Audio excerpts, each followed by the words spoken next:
Esta es la historia real de Pesadilla de una noche de garufa.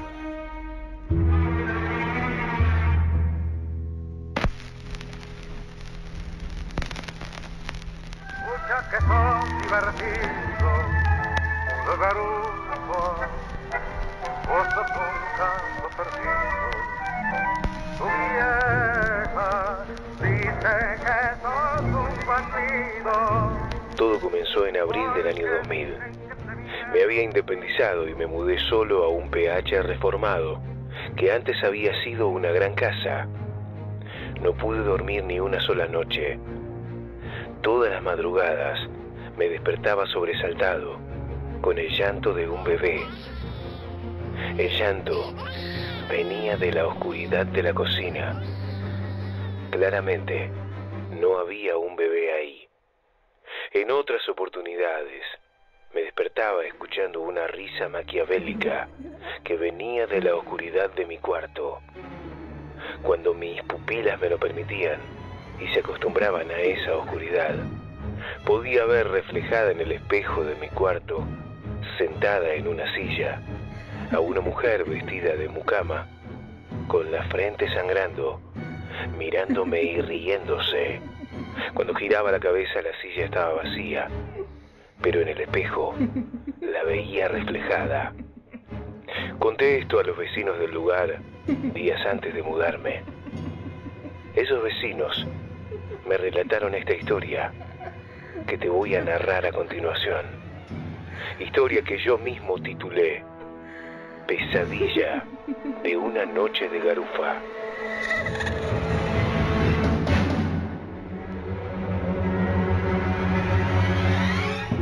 Ubiquémonos en el Buenos Aires de 1952, momento cumbre peronista, hacia el final del primer gobierno. Una parejita joven de clase media, hacía pocos meses había tenido un bebé. Ella era ama de casa y él trabajaba en el ejército como administrativo. Como ella estaba todo el día cuidando al nene, la casa se encontraba descuidada. Decidieron contratar a una mujer para que los ayudara. Es decir, emplearon, como comúnmente se llamaba en aquella época a las trabajadoras domésticas, a una mucama, palabra malsonante, anacrónica y cargada de resentimiento. Ella era recién llegada del interior y no tenía recomendaciones porteñas, pero como era trabajadora, callada y respetuosa, se ganó poco a poco la confianza de sus patrones. Meses después de empezar a trabajar en la casa, la pareja estaba rememorando la época de salidas al centro porteño, antes de que naciera el nene, cuando caminaban por la avenida Corrientes. Tal vez iban al teatro, si podían comían en una pizzería, paseaban por la costanera oliendo el río, iban a escuchar alguna orquesta de tango. En fin, el paseo de una parejita joven que no estaba en mala posición económica en aquel principio de la década del 50. ¿Y si le decimos a la mucama que nos cuide al nene y hacemos una salida juntos?, preguntó casi proponiéndolo el marido. Ella al principio fue reacia, pero terminó cediendo. Le costaba concebir la idea de separarse de su hijo tan chiquito y desprotegido, al cuidado de una advenediza del interior, pero ¿por qué no? Al fin y al cabo, iba a ser un paseo breve, de no más de 2 o 3 horas, para rememorar los tiempos previos a su nuevo rol, para distraerse de la presión de ser padres primerizos. Le dijo entonces que sí a su marido, pero sin abandonar su inquietud de madre con un niño pequeño. Le preguntaron a su empleada si podía quedarse unas horas más para que cuidase al nene y le diera de comer hasta que volviesen a su hogar. Le dijeron que no sería más de 3 horas, que saldrían para relajarse un poco y no volverían muy tarde. La entonces diligente mujer sonrió de oreja a oreja y respondió inmediatamente que sí, que lo haría con todo el gusto del mundo, que le fascinaba pasar más rato con el nene. Aliviados, realizaron los dueños de casa los preparativos y saldrían esa misma tardecita de viernes. A las 18 dejaron a la mucama con el nene. Tomaron el colectivo que iba al centro, pasearon un poco, vieron una obra cómica en un teatro cuyo nombre no viene al caso. Caminaron hasta el río tomados de la mano, pararon un taxi y volvieron a su casa, relajados y contentos, como si hubiesen vuelto a ser los novios de antaño, olvidando la pesada carga de criar a un chico. A las 20:15 ya estaban en la puerta de la casa. Habían hecho todo relativamente rápido, tardaron menos de lo previsto.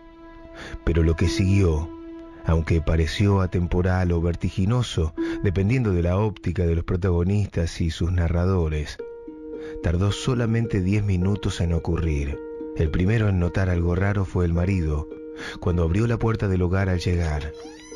El living estaba extrañamente iluminado, demasiado iluminado. Entró y detrás suyo lo hizo su mujer. Ella también notó que el tocadiscos pasaba algún tango festivo.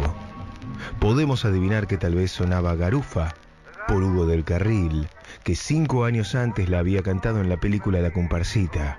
Ambos se miraron extrañados ante la situación. Luego dirigieron sus miradas para ver llegar a la mucama, que venía desde el comedor y los recibía literalmente de punta en blanco. Llevaba puesto el vestido de novia de la madre del niño.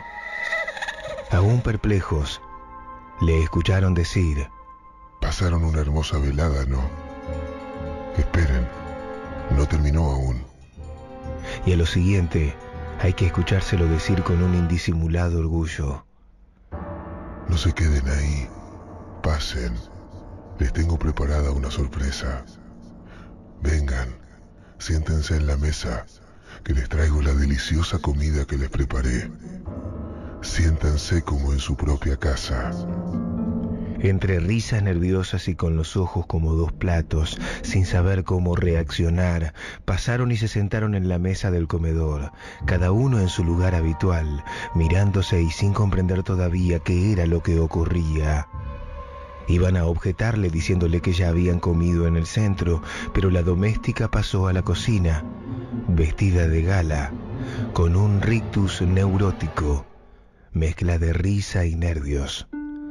Mientras la empleada estaba fuera del comedor, la madre le preguntó en voz baja: se volvió loca, ¿entendés? Se volvió loca.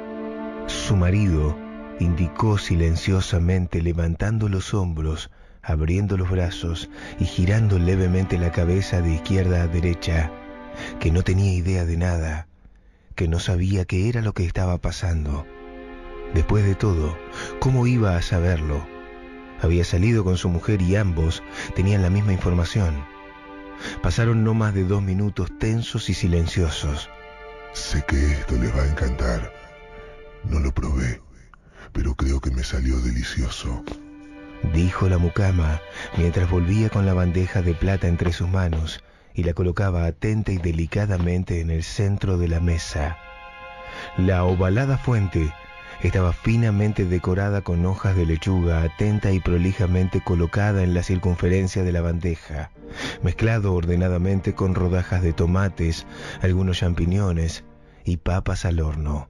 En el medio, y puesto finamente sobre ese colchón de delicias, desnudo boca abajo, atado de piernas y brazos, dorado y cocido, estaba dispuesto como si fuera un pequeño lechoncito, el niño.